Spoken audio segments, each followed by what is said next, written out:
I recently came across this interesting video promoting the Socialism Conference in August. Let's start by watching it from start to finish. It's less than a minute long, thankfully.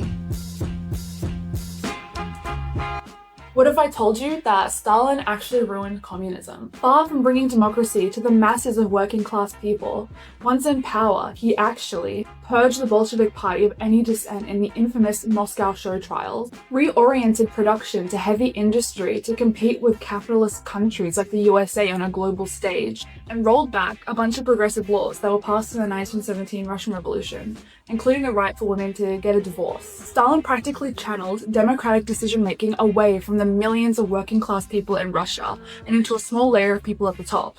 How is this communist again? All of this and more will be discussed in the session, How Stalin Ruined Communism, at the Socialism Conference. So if you want to learn more and debate and discuss, then make sure to grab a ticket from the link in our bio and come along from the 8th to the 10th of August.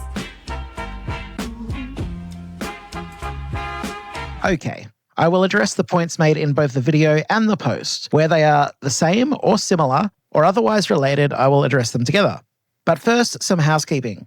I do not care to defend the individual of Joseph Stalin, or any individual for that matter. Historical actors do matter, but they are mere products of larger social forces.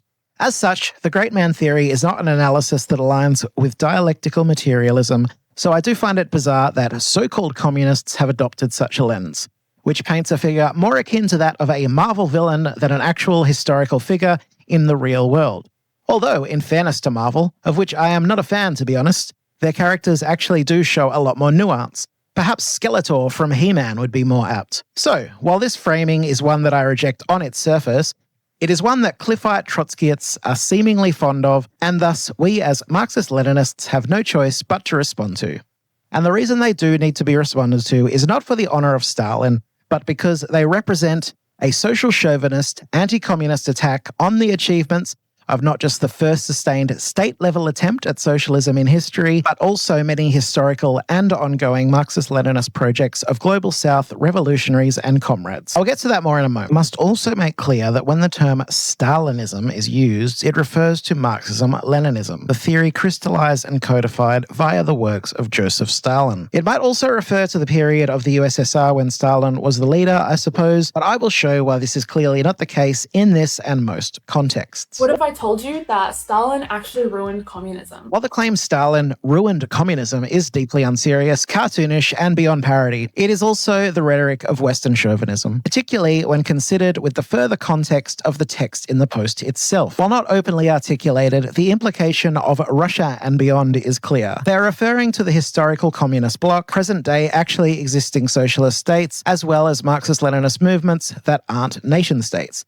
such as the Palestinian PFLP. These are Marxist-Leninist movements being denounced as Stalinist and not real communism. If you think I'm being hyperbolic, simply read their literature, where they spell this out clearly, going beyond even Trotsky himself, denouncing all Global South socialist projects as state capitalism and fake socialism. On screen are a couple of particularly egregious examples, where they call all socialists in West Asia, or to use their colonizer term, the Middle East, fake socialists and Stalinists. Marxist-Leninists make up approximately 99.99% of communists globally, the majority of who live in the Global South. It is incredibly problematic for this white, privileged, smug social chauvinist to talk down to non-white Global South comrades whose oppression comes at the hands of Western regimes of which Labour aristocrats such as this benefit from, to pontificate the message that Global South communists are wrong, but don't worry, the enlightened, educated white folks in the imperial core know what's best. While not relating specifically to their criticisms of Marxism-Leninism, it is pertinent to mention that this delegitimization of national liberation struggles extends to that of the indigenous peoples of the land they occupy. Here, the socialist alternative denies the ongoing settler colonial nature of so-called Australia. Principled decolonial socialism means putting national liberation at the forefront of any movement. There is a larger conversation on the failure of the left movement in so-called Australia, failing to do so broadly. However, the socialist alternative refuses to even acknowledge there's a conversation to be had. This clearly replicates civilizing mission colonial dynamics and is highly detrimental to fostering internationalism. Whether or not this is done knowingly is irrelevant. If one speaks on a subject without sufficient historical and political literacy to do so reasonably, that is on them. I will not pull punches because they don't know better. If that's the case, be quiet until you do. He actually purged the Bolshevik Party of any dissent in the infamous Moscow show trials. This Trotskyist argument is incoherent. They acknowledge, as did Trotsky, a clear plan to coup the sitting Soviet government. After Trotsky was exiled for repeatedly trying to dissent in a matter against the agreed process of the Bolshevik Party, yet simultaneously charging the Stalin government with being paranoid and having show trials. If you try to coup a sitting government, there will generally be repercussions if it is not successful. The Yezovshchina, or Great Purge, which, while related, was a very different process from the Moscow trials, mostly occurring with minimal oversight from the Central Committee, was indeed excessive, which is why the main orchestrator, Nikolai Yezhov, was subsequently shot and replaced by Lavrentiy Beria after Yezhov's removal in late 1938. 1939 death sentences collapsed to roughly 2,000. Well below 1% of the 1937 peak. This is a very complex topic that would take literally hours to explain. I've included some key excerpts as a primer. If you want to learn more, please read Dominic Lacerdo's Stalin, History and Critique of a Black Legend, Grover Furr's Khrushchev Lied, or go through the Soviet archives yourself if you're so inclined. Reoriented production to heavy industry to compete with capitalist countries like the USA on a global stage. Oh no, competing on the global stage to ensure stability and sovereignty. The horror. This is a really silly point, and I don't know how it made the cut, to be honest. Yes, in an international political economy that is dominated by capitalism and regimes that will relentlessly try to crush anyone who doesn't fall in line with said political economy's ideology, it is materially necessary to compete with the hegemon. Anyone who argues otherwise is an idealist. Rolled back a bunch of progressive laws that were passed in the 1917 Russian Revolution, including the right for women to get a divorce. Okay, so first there is a factual inaccuracy that needs to be addressed.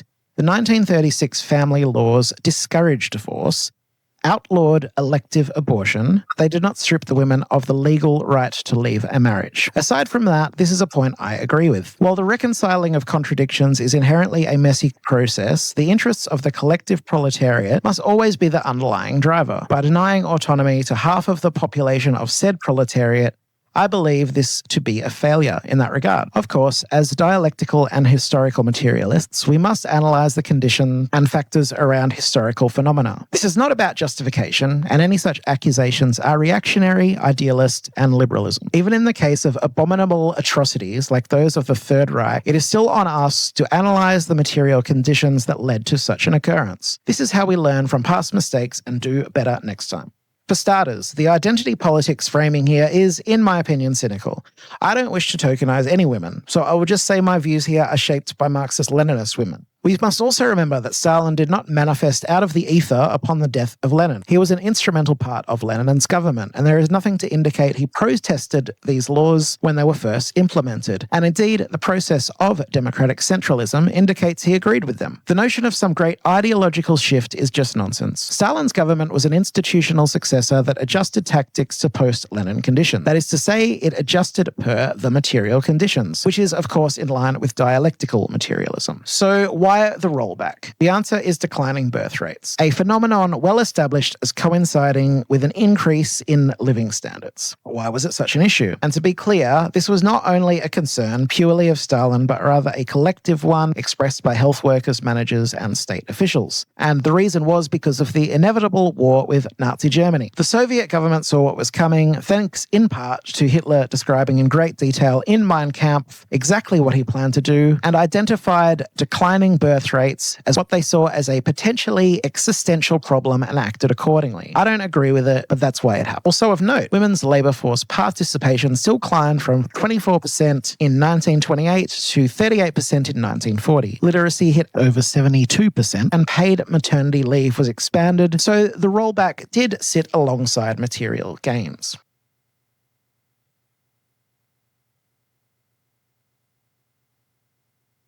Briefly, if the implication regarding free from war is that somehow Stalinist Russia was responsible for the Nazi invasion, that would be highly problematic. As this ilk tends to speak in vague passive aggression, it is hard to say what was exactly meant though. Articulate your arguments clearly. Stop speaking in liberal, or just embrace that as your ideology. I assure you, you're 95% of the way there anyway. Anywho, let's explore the reality of life for workers in the Soviet Union, not just Russia. It shouldn't be hard to at least be geographically accurate in your analysis. Anyway, here's the reality of life for workers in the Soviet Union during the Stalin years. Life expectancy, infant mortality, GDP per capita, and energy consumption. These figures speak for themselves. I have no need to use bombastic, melodramatic, ideological language. These are just cold, hard, quantitative material statistics. I will now address starvation. As you can see, the claim is empirically false in the broad sense of the Stalin years. Caloric intake, like all quality of life measures, saw massive gains. There was a severe famine in 1932-33. This is a topic that has been highly politicized and that is beyond the scope here. What I will say is that during that time period, famines were sadly common in the region. However, after this and one smaller famine in the early post-war period, when infrastructure was still ravaged by the war, during a drought, sadly leading to 1 million deaths, after which there was never another. In summary, as the statistics show us, the claim that the Stalin government was one that inflicted starvation on the working class of the Soviet Union overall is entirely false. Repression is poorly qualified. Marxists of all varieties do agree on some basic tenets, one being that the state is inherently a repressive institution that uses its power to serve the interests of the ruling class. That is the case for both bourgeois states and proletarian states. A dictatorship of the proletariat thus indeed represses the bourgeoisie to maintain the workers' state, protect it from bourgeois counter-revolution, and in the very long term to facilitate its withering away. If this is an issue for you, you're doing liberalism. This leads into my next point, which is the bizarre use of dictatorship, as though that term has some inherent moral character. Again, all states are dictatorships, either of the bourgeoisie or the proletariat. The context used here, again, is idealist liberalism. If they mean that Stalin was a despotic leader, well, let's see what the CIA, not exactly hardcore commies, have to say on the matter. And I quote, "Even in Stalin's time, there was collective leadership. The Western idea of a dictator within the communist setup is exaggerated. Misunderstandings on that subject are caused by a lack of comprehension of the real nature and organization of the communist power structure. Stalin, although holding wide powers, was merely the captain of a team, and it seems obvious that Khrushchev will be the new captain." Stalin practically channeled democratic decision-making away from the millions of working-class people in Russia and into a small layer of people at the top. How is this communist again? Okay, so just to clarify the argument here, as it is again vague, per Trotsky himself, the undemocratic nature of the 1936 Constitution, the way supposedly democratic decision-making was taken away from the millions of working-class people, was the enactment of universal suffrage. It was nothing to do with allegedly rigged elections. How could it be? Trotsky, as seen here, is making these criticisms before the Constitution was even passed, let alone before any elections had been planned, let alone rigged. Yes, you heard right. The argument is against universal suffrage, which is apparently inherently a feature of bourgeois democracy and thus undemocratic. The passing of the Constitution was also itself a very democratic process, with extensive public discussion involving 75 million people who submitted 1.5 million suggestions, amendments, and additions. On screen is now the translated verbatim Constitution.